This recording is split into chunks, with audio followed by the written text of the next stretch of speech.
مولانا فراہی کو اس چیز کی ضرورت الحکمہ کے کتاب کے ساتھ استعمال کی وجہ سے پیش آئی، کیونکہ جو ان کے اصول تفسیر ہیں ان کو اگر دیکھا جائے تو اس کے اعتبار سے ان کے نزدیک الکتاب سے الکتاب ہی مراد لینا بنسبت اہل روایت کے مراد لینے کے زیادہ ضروری ہے، کیونکہ وہ الفاظ کو اس کے ظاہری معنی سے بلا وجہ نہیں ہٹاتے، اس کے ظاہری معنی ہی پر رکھتے ہیں۔ کہ اللہ تعالیٰ یہ فرما رہا ہے کہ میرے نبی تمہیں یہ دو چیزیں دے رہا ہے، اب وہ قرآن کی شکل میں ہو، وہ سنت کی شکل میں ہو۔ قرآن میں بھی کتاب و حکمت دونوں ہیں، سنت میں بھی کتاب و حکمت دونوں ہیں۔ سنت میں قانون ہے، لیکن رسول اللہ صلی اللہ علیہ وسلم کی احادیث میں آپ کو زیادہ تر حکمت ملتی ہے، قانون بھی ملتا ہے۔ جو اس سے پہلے انبیاء مختلف علاقوں میں آ رہے تھے اور تمدن ارتقا پذیر تھا، اور اس کے لحاظ سے ویریشن رکھی گئی تھی شریعت کے احکام میں، تو سیدنا ابراہیم کے زمانے تک آتے آتے اتنا ارتقاء کم و بیش ہو چکا تھا کہ ایک ایسی شریعت جس کی پابندی سارے انسانی معاشروں کے لیے ممکن ہو، وہ اپنے تمدن میں اس کی پابندی قبول کر سکیں، تو سیدنا ابراہیم تک آتے آتے یہ شکل پیدا ہو گئی تھی۔ اس لیے غامدی صاحب تو جو یونیورسل شریعت ہے وہ اس کی بنیاد یا اس کی ابتدا سیدنا ابراہیم سے شمار کرتے۔ میزان توضیحی مطالعہ کی ایک اور نشست میں ہم آپ کی خدمت میں حاضر ہیں۔ میرے ساتھ تشریف فرما ہیں زید حسن صاحب اور ڈاکٹر عمار خان ناصر صاحب۔ عمار صاحب، ہم نے پچھلی نشست میں دین کی حقیقت کیا ہے اور اقامت دین کا جو تصور مولانا مودودی رحمہ اللہ کے ہاں علماء کا اس سے اتفاق کیا ہے، اختلاف کیا ہے، وہ زیر بحث آیا ہے۔ میزان کی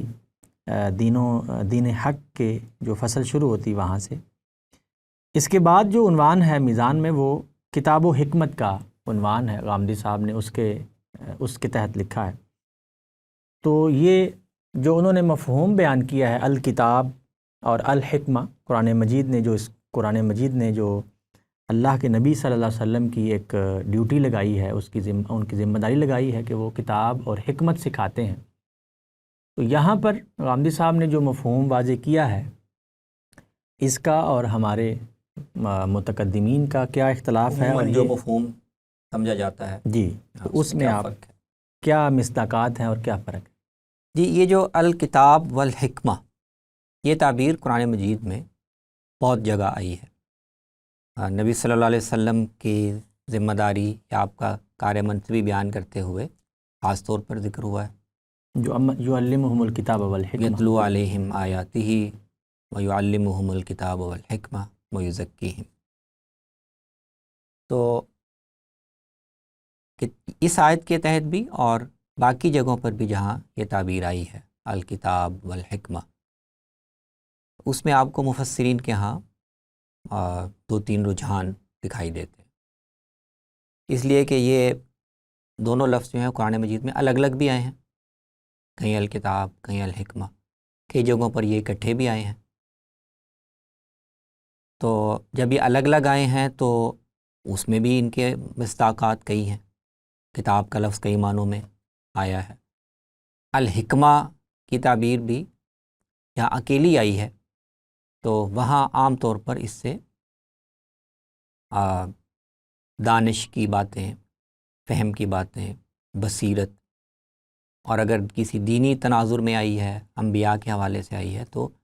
دین میں اللہ تعالیٰ نے جو فہم، بصیرت، فراست دی ہے اپنے نبیوں کو،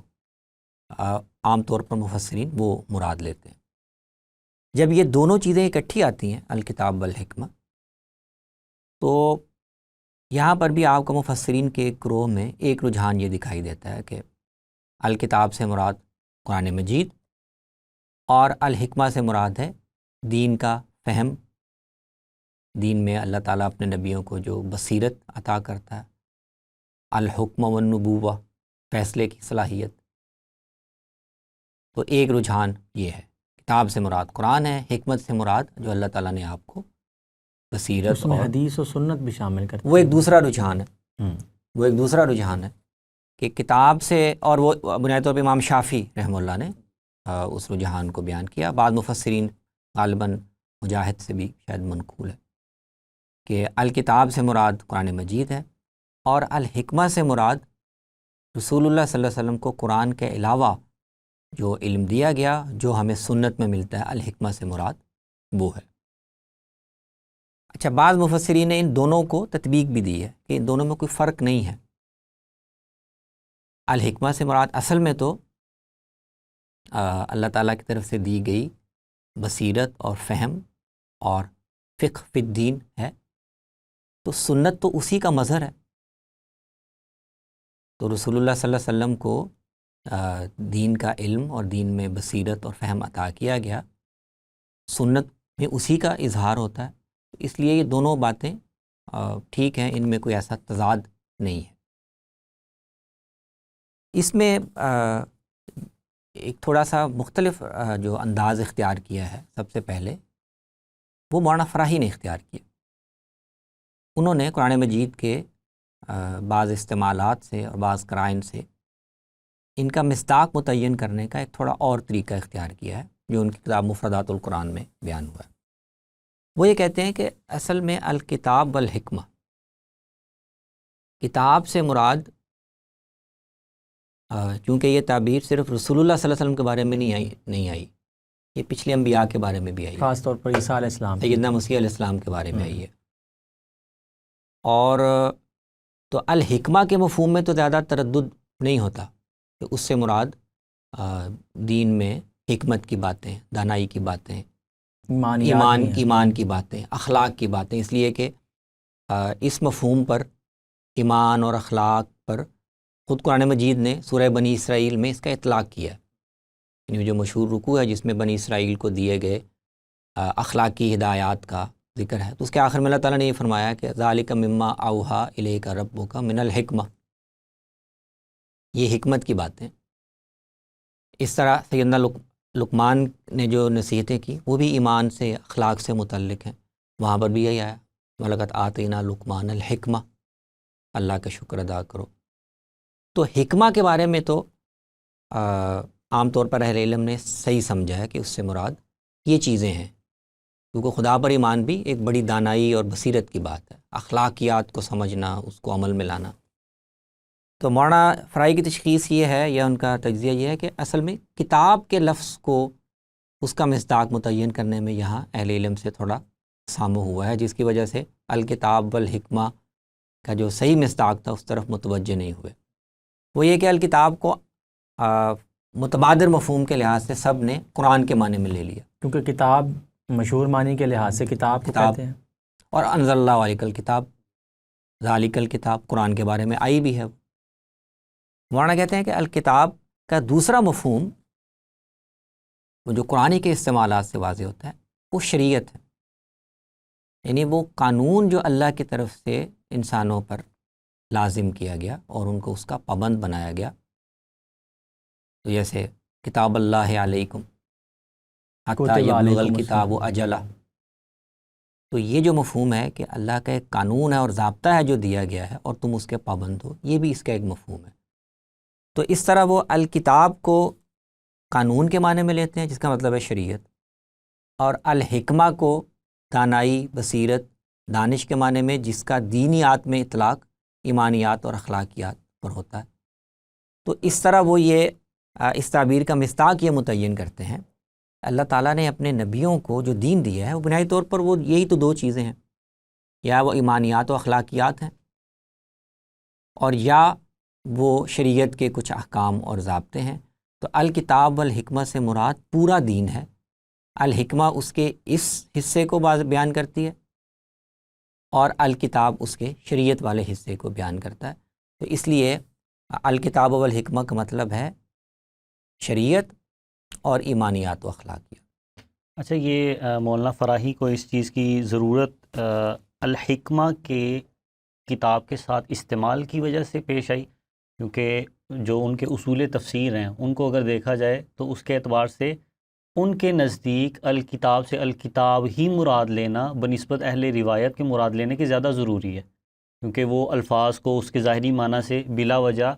نہیں ہٹاتے، اس کے ظاہری معنی ہی پر رکھتے ہیں۔ تو الکتاب سے الشریعہ ان کی مراد لینا، اس کی ضرورت محسوس ہونا، وہ ان دونوں لفظوں کے قرآن میں اکٹھا آنے کی وجہ سے ہے یا نہیں، اس کا کیا سبب ہے؟ اس کے کئی قرائن انہوں نے بیان کیے ہیں. یعنی تفسیر کے اصولوں میں صرف ایک ہی تو اصول نہیں ہے نا کہ جو ظاہری اور متبادر معنی ہے اس کو لحاظ رکھا جائے. تفسیر کے اور بھی کئی اصول ہیں. مثلا ایک اصول یہ ہے کہ جب دو لفظ تقابل میں آ رہے ہوں تو کتاب اور حکمت کا تقابل میں آنا یہ خود ایک قرینہ ہے کہ اگر آپ کتاب سے مراد قرآن لے لیں اور حکمت اس کے علاوہ کوئی اور چیز ہے تو اس کا مطلب ہے کہ کیا کتاب میں حکمت نہیں ہے یا قرآن حکمت سے خالی ہے؟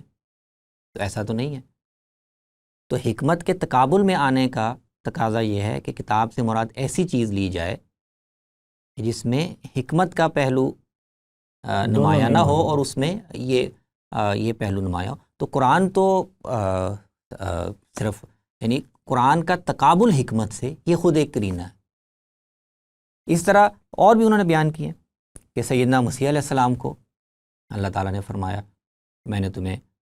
اور وہ بھی ایک اہم قرینہ ہے کہ وہاں پر دو کتابوں کو اللہ نے ان دونوں کے تقابل میں رکھ کے بھی اس کا مفہوم واضح کیا. وَإِذَا عَلَّمْتُكَ الْكِتَابَ وَالْحِكْمَةَ وَالتَّوْرَاةَ وَالْإِنْجِيلَ. تو یہاں چار چیزوں کی بات نہیں ہو رہی. کتاب الگ سکھائی، حکمت الگ سکھائی، تورات الگ سکھائی، انجیل الگ سکھائی. اصل میں تورات اور انجیل انہی کو کتاب اور حکمت سے تعبیر کیا گیا ہے. اور اب ان دونوں کتابوں کے مضامین کو آپ دیکھیں تو یہی بات واضح ہو جاتی ہے کہ تورات میں تو قانون ہی قانون ہے، غالب حصہ اس کا قانون کا، یعنی وہ الکتاب ہے. وہ الکتاب ہے. اور انجیل میں آپ کو ایمان کی، اخلاق کی، حکمت کی باتیں. تو گویا اللہ تعالیٰ یہ کہہ رہے ہیں کہ میں نے تمہیں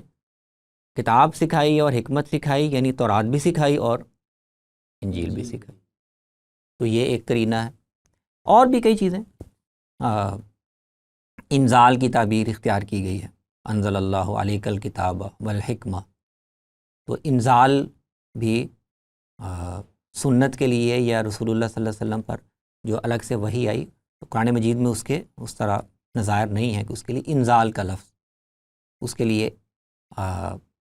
قراءت کا لفظ ہے، اس کے لیے بصیرت دینے کا یا فہم کی تعبیر ہو سکتی ہے. لیکن انزال جو ہے وہ تو ظاہر ہے متعین. تو اگر یہ کہا جائے کہ قرآن مجید اللہ نے اتارا، اس میں کتاب بھی ہے، اس میں حکمت بھی ہے، اور اس طرح قرآن مجید کے ذریعے سے یا اس کے علاوہ سنت میں بھی کتاب اور قانون موجود ہے. تو اللہ تعالیٰ یہ کہہ رہے ہیں کہ ہم نے آپ کو یہ پورا جو دین کا کانٹینٹ ہے یہ آپ کو عطا کیا ہے. اس پہ کتاب اور سنت کی یا کتاب اور فہم اور دین کا تقابل جو ہے وہ زیادہ بامانی نہیں بنتا.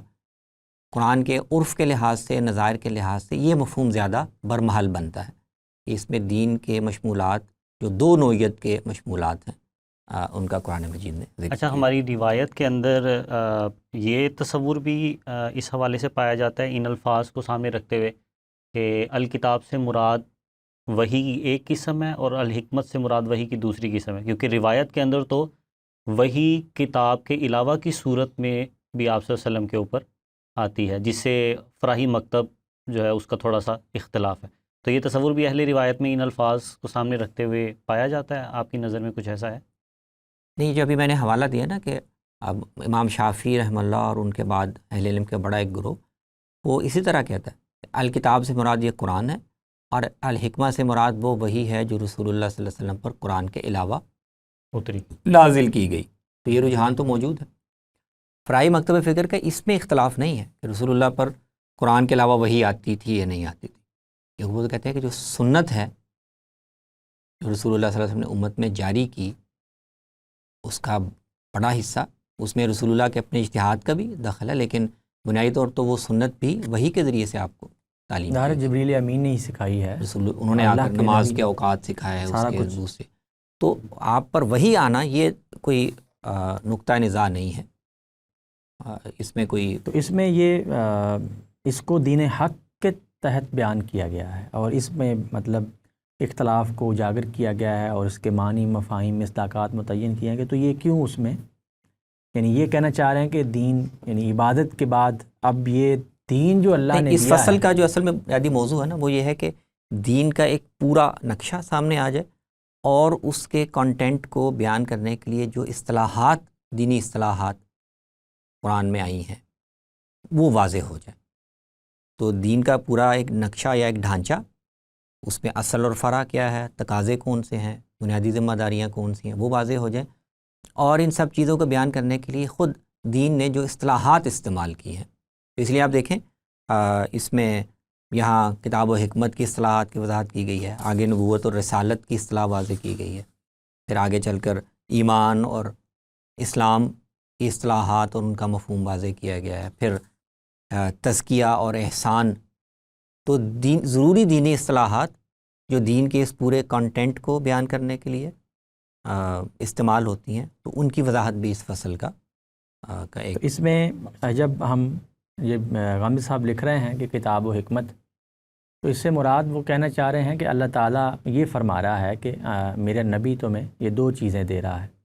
اب وہ قرآن کی شکل میں ہو، وہ سنت کی شکل میں ہو. قرآن میں بھی کتاب و حکمت دونوں ہیں، سنت میں بھی کتاب و حکمت دونوں ہیں. سنت میں قانون ہے، لیکن رسول اللہ صلی اللہ علیہ وسلم کی احادیث میں آپ کو زیادہ تر حکمت جی ملتی ہے، قانون بھی ملتا ہے. یعنی یہ پورے دین کا بیان ہے کتاب و حکمت کی صورت میں. شریعت اور حکمت، الکتاب والحکمہ، یعنی کہ الشریعہ والدین، شریعت اور ایمانیات و اخلاقیات، اگر آپ اردو کی تعبیرات استعمال کریں. ایمانیات و اخلاقیات. تو یہ تفریق ہمارے ہاں روایت کے اندر بھی پائی جاتی ہے، وہ الگ اس طرح سے دیکھتے ہیں اس چیز کو، جیسے شاہ صاحب وغیرہ یا شاہ صاحب سے پہلے کے جو مفکرین ہیں. نہیں دیکھیں نا، اس کی جو نوعیت ہے اس کا فرق تو واضح ہے نا. اور روایت میں بھی آپ عام طور پر دیکھیں تو وہ کہیں کہ دین میں کیا ہے، ایمانیات ہیں، اخلاقیات ہیں. پھر شریعت کو مزید تقسیم کر دیا جاتا ہے، عبادات ہیں، معاملات ہیں. تو یہ نوعیت کا فرق تو واضح ہے، اس میں تو کوئی ایسی بحث نہیں ہے. تو مسئلہ یہاں پر اختلاف کی نوعیت یہ نہیں ہے کہ دین میں اس کنٹینٹ کی نوعیت کا فرق، اس میں کوئی نئی بات کی گئی ہے. صرف یہ ہے کہ کتاب اور حکمت کی اصطلاح کا اس تناظر میں استعمال کیا گیا ہے. بس یہ اس طرح اس نوعیت کوئی بھی نہیں، بنیادی اختلاف میں نے بنیادی سمجھا. نہیں ہے، یعنی چیز میں عملی طور پر کوئی فرق واقع نہیں ہوتا. ہاں، قرآن مجید میں جہاں آپ یہ چیزیں پڑھیں اور یہ آیات پڑھیں تو ان کو سمجھنے کا پھر ایک نیا تناظر جو ہے وہ سامنے آ جاتا. ہمارے صاحب اگلا جو سوال ہے وہ انبیاء کے جو شرائع ہیں اور نبی صلی اللہ علیہ وسلم کو جو آخری شریعت دی گئی ہے، اس میں اختلاف، ناسخ و منسوخ، یہ کس نوعیت کا ہے؟ اس کو ذرا آپ واضح کیجیے. جی، قامدی صاحب نے جہاں یہ الحکمہ اور الکتاب کی وضاحت کی ہے، اسی میں ساتھ یہ بھی انہوں نے بتایا کہ الحکمہ تو ہمیشہ سے ایک ہی ہے، یعنی جن چیزوں پر ایمان لانا مطلوب ہے اور جو بنیادی اخلاقیات ہیں، ظاہر سارے انبیاء اسی کی تعلیم دیتے رہے ہیں، وہ تو ایک ہے. لیکن شریعت انسانی تمدن میں ارتقاء اور تغیر کے باعث البتہ بہت کچھ مختلف رہی ہے. تو تمام انبیاء کو شریعت بالکل یکساں نہیں دی گئی، اس میں تمدن کے لحاظ سے، ان کے حالات کے لحاظ سے فرق واقع. لیکن اس میں ہم دیکھتے ہیں کہ حکمت جو آپ فرما رہے ہیں کہ ایک ہی دی گئی ہے. ہمارے علماء میں جو کتابیں ہیں عقائد کی، تو ایک لمبی لسٹ ہے، وہ حکمت ہی کی چیزیں ہیں. تو کیا وہ پہلے انبیاء کو بھی وہی چیزیں دی گئی ہیں؟ نہیں، تو یہاں ہمیں یعنی انبیاء نے جو ایمانیات لوگوں کو بتائیں ان میں، اور کسی بھی مذہبی روایت کے علم کلام میں جو اس کی تفصیلات ہیں، ایک تو اس میں فرق ملحوظ رکھنا چاہیے. تو انبیاء جو ہے وہ علم کلام کی تفصیلات تو اس طرح نہیں بیان کرتے تھے، کچھ چیزیں بیان بھی کر دیتے تھے ضمن، لیکن جو ان کی دعوت ہوتی تھی وہ جس کو قرآن مجید بیان بھی کرتا ہے، 5 ہی آمن الرسول بما انزل الیہ من ربہ والمؤمنون کل آمن باللہ وملائکتہ وکتبہ ورسلہ، اور الیوم الآخر کا ذکر ہے. تو انبیاء کی دعوت تو اصل میں صرف یہی. یہ ایمانیات، ان کی کچھ تفصیلات یا وہ بھی بیان کرتے ہوں گے، ہمارے پاس احادیث میں اس کا زیادہ ریکارڈ ہے. لیکن علم کلام میں جو اس کے آگے پھر توسیع کی جاتی ہے، پھر اس کی تفصیلات متعین کی جاتی ہے، پھر بعض جزیات پر بہت زیادہ ایک اصرار کیا جاتا ہے، یہ سارا انبیاء کا طریقہ تو یہ نہیں ہے. تو اب یہ جو شریعت میں تغیر والی بات ہے،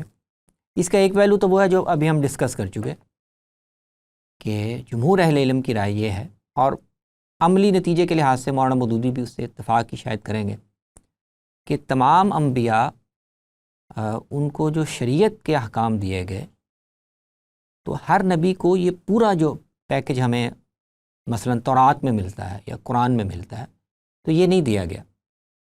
ان کو شرعی احکام ان حالات کے لحاظ سے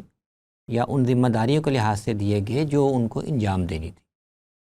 تو کچھ نبیوں کو، بہت سے نبی ہیں جو صرف اس بنیادی بات کو پیش کرتے کرتے دنیا سے رخصت ہو گئے کہ اللہ کو ایک مان لو۔ شاید ان کو لوگوں کے لیے مراسم عبادت اس طرح متعین، اس لیے کہ کسی نے جماعت نے وہ دعوت قبول ہی نہیں کی کہ ان کے لیے یہ چیزیں متعین کی جاتی۔ کچھ نے کی ہوگی لیکن وہ مراسم عبادت سے شاید آگے نہ بڑھے ہوں۔ کچھ کے لیے شاید جو روزمرہ زندگی میں ضروری ضوابط قواعد ہیں وہ کافی ہوں، لیکن بعض انبیاء کو جن کو اقتدار اور حکومت بھی دی گئی، ان کے لیے ظاہر ہے، جیسے تورات میں مفصل قانون ہے اجتماعی زندگی کے بارے میں، قرآن میں ہے۔ تو ایک پہلو تو یہ ہے۔ دوسرا یہ ہے کہ تمدن میں ارتقاء کے باعث تغیر ہوتا رہا ہے، یعنی مثلا عبادت کے طریقے بھی پوری تفصیلات کے ساتھ، ضروری نہیں کہ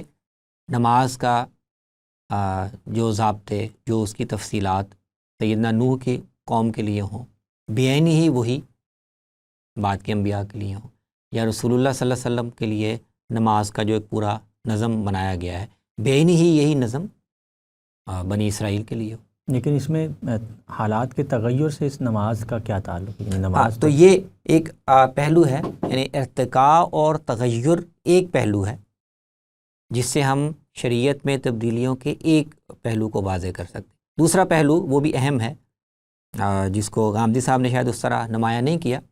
لیکن جیسے شاہ ولی اللہ اس کو زیادہ تفصیل سے بیان کرتے ہیں کہ یہ جو عملی ضابطے متعین کیے جاتے ہیں، عبادات میں ہوں یا معاشرت سے ہوں، تو اس میں ہر قوم کا جو اپنا ایک خاص مزاج ہوتا ہے، ان کے ہاں جو ایک تمدنی روایت ہوتی ہے، اس میں جو عادات قائم ہوتی ہیں، بنی ہوتی ہیں، تو ان کی بھی بہت رعایت ہوتی ہے، اسی پر مبنی ہوتی ہے عموماً شریعت، صرف اس میں جو افراط اور تفرید ہوتا ہے اس کو ٹھیک کر دیا جاتا ہے۔ میرے خیال میں ان دونوں پہلوؤں کو ہم شامل کر لیں اس میں، تو ایک پوری تصویر ہمارے سامنے آ جاتی ہے۔ اچھا، یہ غامدی صاحب نے جو یہ عموماً جو دعویٰ کیا جاتا ہے ہمارے اہل مذہب کی طرف سے، یا غامدی صاحب نے بھی اس سے اتفاق کیا کہ الشریعہ وہ بدلتی رہی ہے، اور جو الحکمہ ہے جس سے مراد بنیادی اعتقادات اور بنیادی اخلاقیات ہیں، وہ تبدیل نہیں ہوتی۔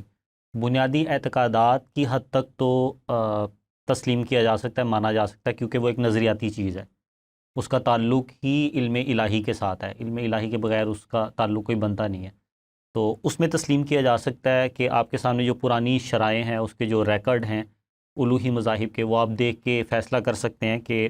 جو اعتقادات ہیں وہ تبدیل بنیادی طور پر نہیں ہوئے، شرائع تبدیل ہوئی ہیں۔ لیکن اخلاقیات کا کلی طور پہ تعلق صرف اور صرف الوہی ہدایت سے نہیں ہے، اس کا تعلق انسانوں کے ایکشن سے بھی ہے،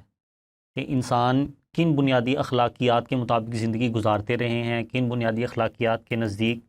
کے مطابق نہیں گزارتے رہے، کیا ان کے نزدیک اچھا ہے، کیا ان کے نزدیک برا ہے۔ تو غامدی صاحب اور ہمارے دیگر جو اہل علم ہیں، وہ یہ بات صرف جو کتب سابقہ ہیں ان کے مطالعے کی بنیاد پر کر دیتے ہیں، یا ان کے نزدیک کوئی جیسے سوشل سائنسز کی سٹڈیز ہوتی ہیں، ان کے نزدیک کوئی ایسی سٹڈیز بھی ان کے مد نظر ہیں، کیونکہ جو جدید علوم ہیں وہ تو اس بات کو تسلیم نہیں کرتے کہ اخلاقیات تبدیل نہیں ہوتی، وہ تو کہتے ہیں کہ اخلاقیات بھی تبدیل ہوتی ہیں۔ تو یہ غامدی صاحب نے یا ہمارے اہل مذہب نے یہ دعویٰ کیسے قائم کیا ہے؟ اخلاقیات کے ایک تو مفہوم کو یہاں جیسے ہم نے الحکمہ کے مفہوم کو ڈیفائن کیا کہ انبیاء جس الحکمہ کی تعلیم دیتے ہیں اس میں اور علم کلام میں کیا فرق ہے۔ اس طرح اخلاقیات کا وہ مفہوم جو غامدی صاحب مراد لیتے ہیں، اس میں اور یہ جو فلسفے کے یا سوشل سائنسز کے علماء وہ اخلاقیات کو کیسے وسیع کر، اس میں فرق بھی ملحوظ رہنا چاہیے۔ تو اس پہ زیادہ تفصیل آگے انہوں نے اخلاقیات کے باب میں بیان کی ہے، جہاں ان بنیادی اخلاقیات کو متعین کیا ہے جن کی تمام انبیاء تعلیم دیتے رہے، اور وہ متعین اسی طریقے پہ کیا ہے جیسے آپ کو شاہ ولی اللہ کے ہاں نظر آتا ہے۔ یعنی ایک تو ہمارے پاس سیدنا ابراہیم علیہ السلام کی ذریت میں جو آسمانی صحائف کی روایت ہے، ایک تو ان میں مطلب تورات میں احکام عشرہ ہیں، تقریباً انہی کو قرآن مجید نے سورہ بنی اسرائیل میں بیان کیا ہے، انہی چیزوں کا ذکر آپ کو انجیل میں ملتا ہے، اور وہ ماں باپ کے ساتھ حسن سلوک، اقربا اور یتیموں کے ساتھ حسن سلوک، وعدہ پورا کرنا، یتیم کا مال نہ کھانا، بدکاری اور زنا نہ کرنا، وعدے کی پاسداری کرنا، کسی کو قتل نہ کرنا، چوری نہ کرنا،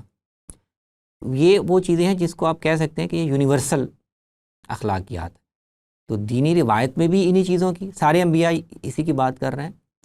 اور شاہ صاحب دیکھیں تو وہ جو متمدن معاشرے ہیں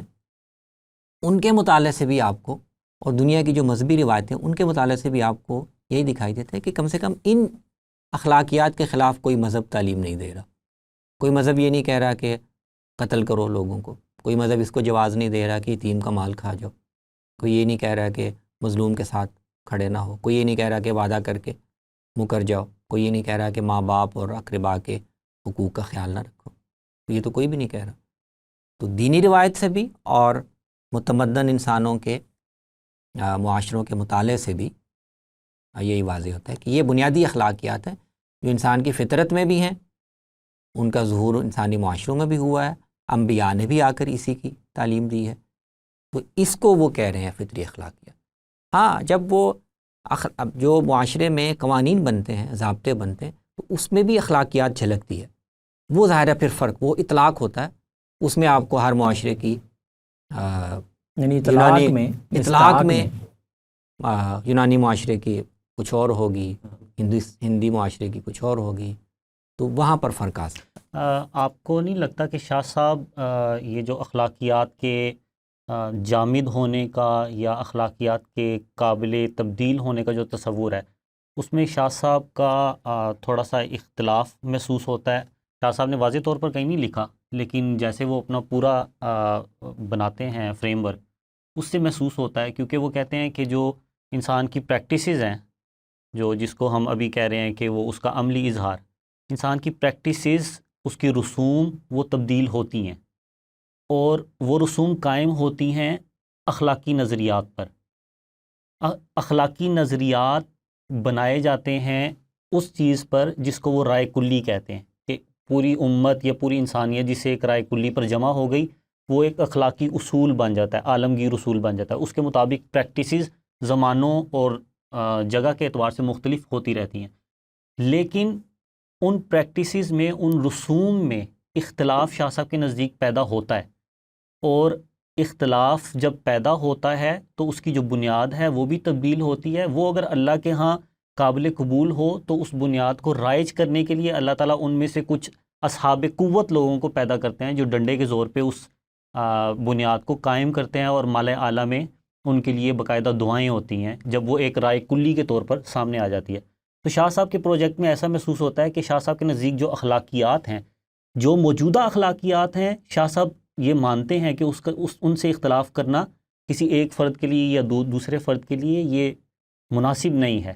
اس کے لیے اللہ کا عذاب ہے۔ لیکن اگر ایک معاشرہ اس کے متبادل پورا معاشرہ اس کو قبول کر لیتا ہے بطور آلٹرنیٹیو موریلٹی کے، تو شاہ صاحب کے نزدیک اس کی گنجائش آپ کو محسوس ہوتا ہے کہ ہے، اور غامدی صاحب اور باقی علماء کے نزدیک نہیں ہے؟ شاہ صاحب کے اب یہ ظاہر ہے وہ براہ راست اس وقت موضوع نہیں ہے، اس کو ذرا تفصیل سے دیکھنا پڑے گا کہ ان کے ہاں کیا ہے، لیکن میرا خیال میں الرأی الکلی میں جو فطرت کے سلیم اصولوں پر قائم ہو، اس میں انحراف کی بات تو شاہ صاحب بھی کرتے ہیں، انحراف واقع ہو سکتا ہے، دین میں تحریف ہو جاتی ہے، لوگوں کے جو ارتفاقات کا ایک نظم ہے اس کے اندر بگاڑ پیدا ہو سکتا ہے، اور اس سے فاسد رسوم جنم لیتی ہے۔ شاہ صاحب بات تو اس کی بھی کرتے ہیں، یہ چیزیں ہو جاتی ہیں، اور پھر ان کی اصلاح کے لیے شاہ صاحب کا فریم ورک بھی وسیع، کیونکہ غامدی صاحب کا جو گفتگو کا سیاق ہے وہ تو اللہ تعالیٰ کے منتخب نبیوں کا کام کیا ہوتا ہے اس تک محدود ہے، یعنی ان کا موضوع یہ ہے کہ اللہ کے نبی جو دین دیتے ہیں، جو دین دیتے ہیں تو وہ اس کی نوعیت کیا ہوتی ہے۔ شاہ صاحب کا ذرا اس سے وسیع ہے، عمرانیات میں ذرا وہ اس میں، اور ان کا تصور بھی مختلف ہے کہ معاشروں کی تشکیل کے لیے، ان کی اصلاح کے لیے، ان میں الرأی الکلی کی تنفیذ کے لیے انبیاء کے علاوہ بھی مختلف نوعیت کے لوگ ہیں جن کا اللہ تعالیٰ انتخاب کرتے ہیں۔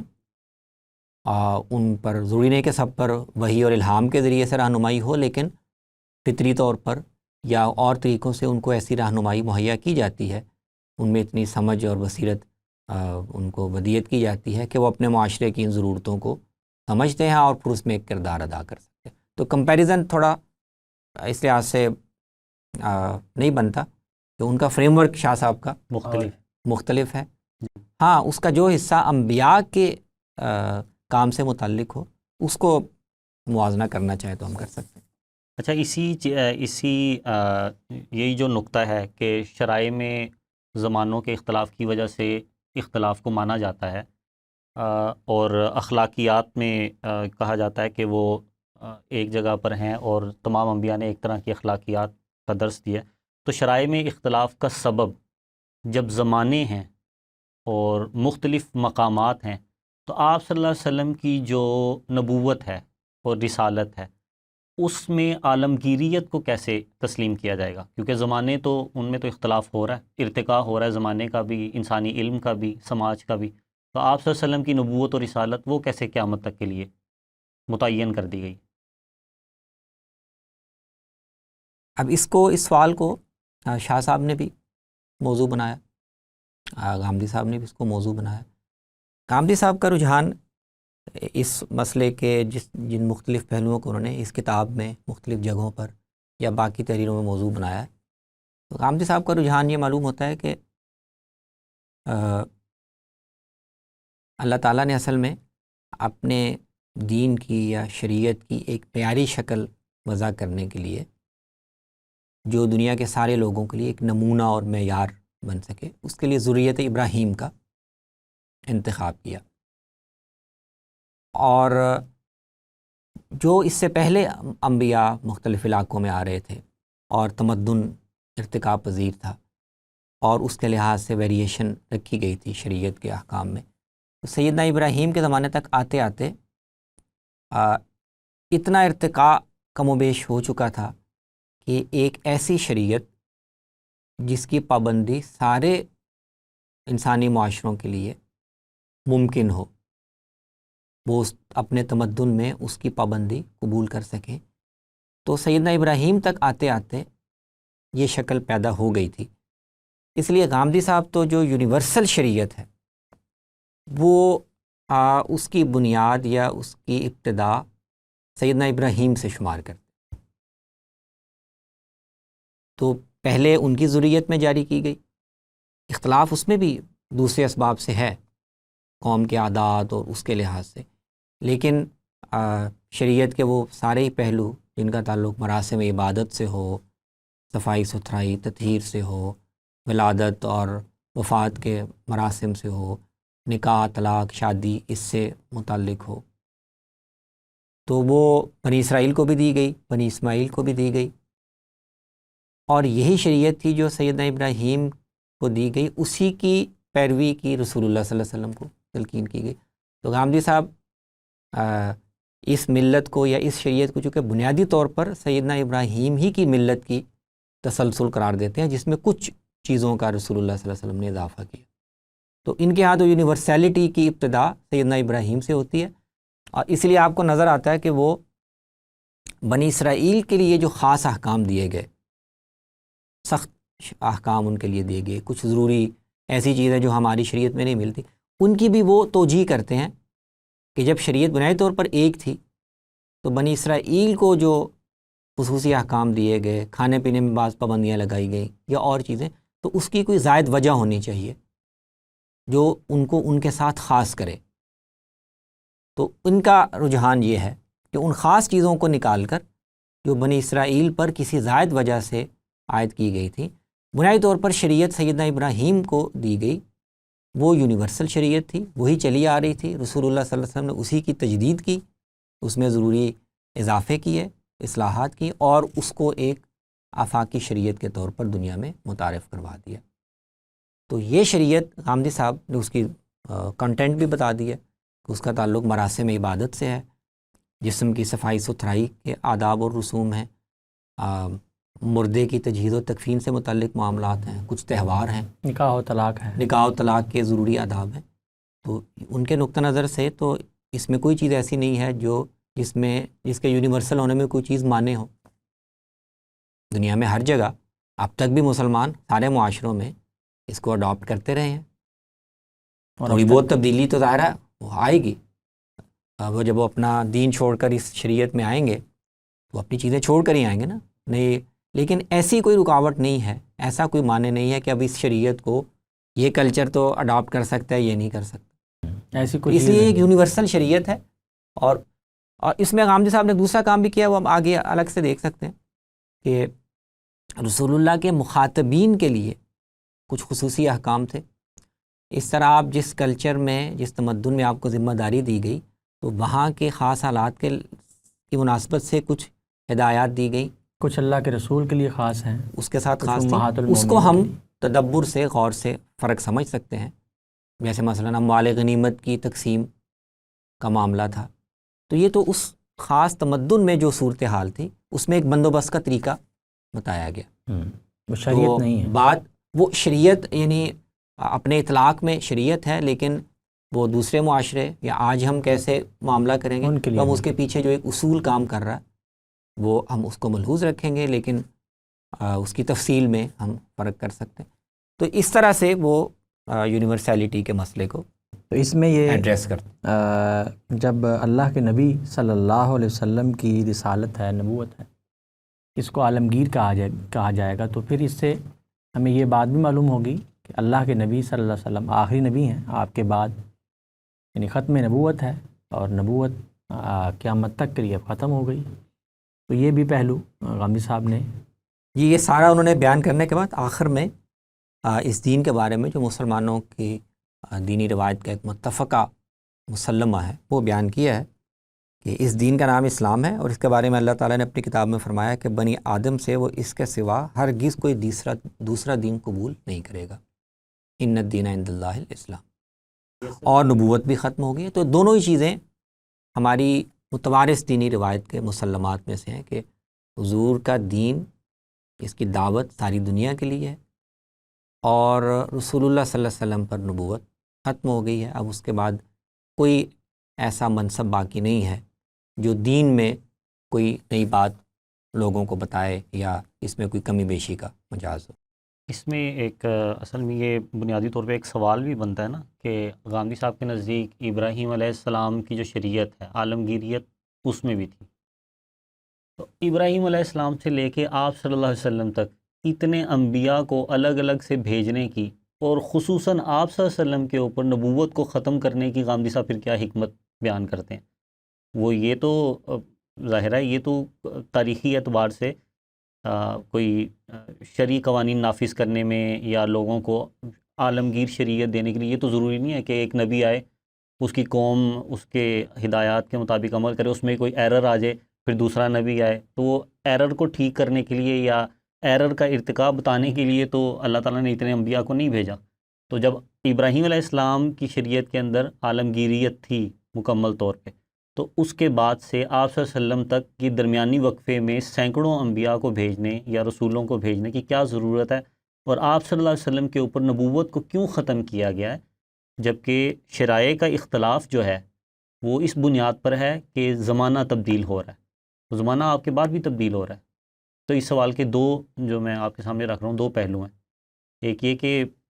نبوت جاری کیوں کی ابراہیم علیہ السلام کے بعد آپ صلی اللہ علیہ وسلم تک،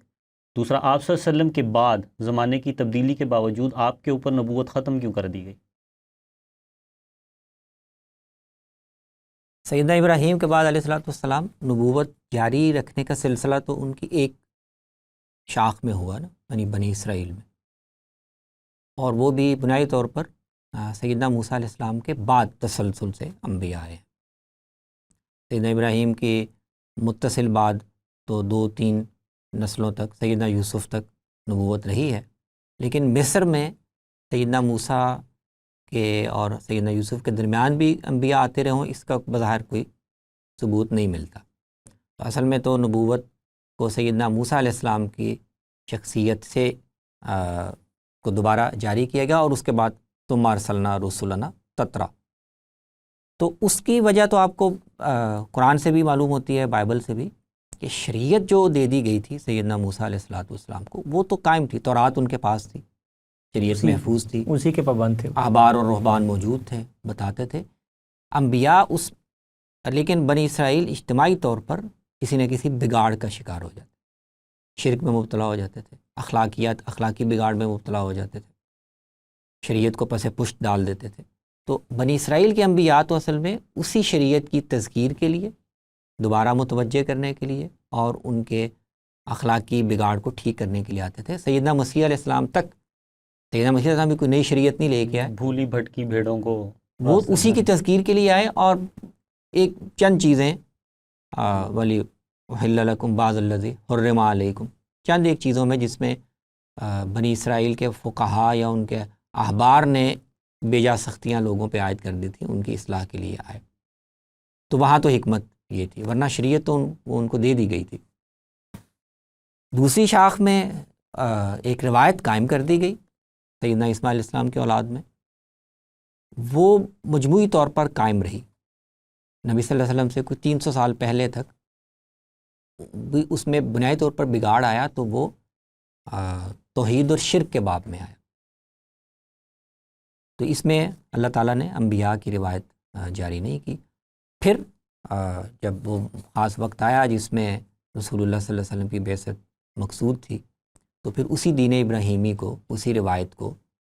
جو معلوم تھی لوگوں کی، اس کو بھی تازہ کر دیا گیا، جو وہ بھول چکے تھے اس کی بھی یاد دہانی کروا دی گئی، اور اس کے بعد پھر رسول اللہ صلی اللہ علیہ وسلم کو نبوت دے کر ختم کر دیا گیا۔ اب باقی ایک نبوت ختم کیوں کیا گیا، اور اس کے پیچھے کیا نبوت جاری کرنے کا فلسفہ یہ تھا کہ حالات بدلتے رہتے ہیں تو شریعت بھی متغیر رہنی چاہیے۔ تو غامدی صاحب کے نقطہ نظر سے تو ان کا تو میں نے جیسے عرض کیا نا کہ ان کا تصور یا ان کا یعنی انداز فکر یہ ہے کہ شریعت تو اصل میں حضرت ابراہیم کے دور سے ہی اس شکل میں آ چکی تھی کہ اب اس کو ایک یونیورسل شکل دی جا سکتی۔ ہاں، اس کے پوری دنیا تک ابلاغ کا عمل وہ کیسے ہوگا، وہ ظاہر تاریخ میں ہونا ہے نا۔ تو اس میں پہلے بنی اسرائیل کا انتخاب کیا گیا، وہ ایک محدود علاقے میں خود قائم رہے، پھر اس سے منحرف ہو گئے، تو پھر ان کو پوری طرح آزمانے کے بعد پھر بنی اسماعیل کو یہ ذمہ داری دی گئی۔ تو شریعت تو وہی تھی، تعلیم بھی انبیاء کی وہی تھی، اس کو محفوظ کر دیا گیا قرآن میں، دین ابراہیمی کو سنت میں محفوظ کر دیا گیا، رسول اللہ صلی اللہ علیہ وسلم کی شخصیت اور کام کو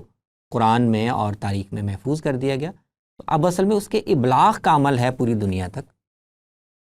جو اس امت سے کام لیا گیا۔ شریعت تو مکمل ہو گئی، اس میں سیدنا ابراہیم کے بعد اللہ تعالیٰ کو کوئی بنیادی تبدیلی کرنا یا اس میں ارتقاء کے لحاظ سے کوئی تغیر پیدا کرنا، یہ اللہ تعالیٰ کے پیش نظر نہیں تھا۔ آج کی نشست کا اختتام ہوا چاہتا ہے۔ اس میں ہم نے میزان سے دین حق کی فصل کے تحت کتاب و حکمت کی جو تعریفات، جو مصداقات بیان کیے گئے ہیں، ہمارے علماء نے کیا بیان کیا ہے، غامدی صاحب نے کیا بیان کیا ہے، عمار صاحب اس کی توضیح کر رہے تھے، انبیاء کی شریعتوں میں کیا اختلاف واقع ہوا ہے اور آخری شریعت کس شکل میں دی گئی، ابراہیم علیہ السلام سے اب تک یہ کیسے جاری ہے، اور نبی صلی اللہ علیہ وسلم کی نبوت کی عالمگیریت اور آپ پر ختم نبوت کی حکمتیں ہم نے اس نشست میں ان مباحث کو تفصیل سے دیکھا ہے۔ اگلی نشست میں ہم ایک نئے موضوع سے آپ کی خدمت میں حاضر ہوں گے، تب تک کے لیے اجازت دیجیے، خدا حافظ۔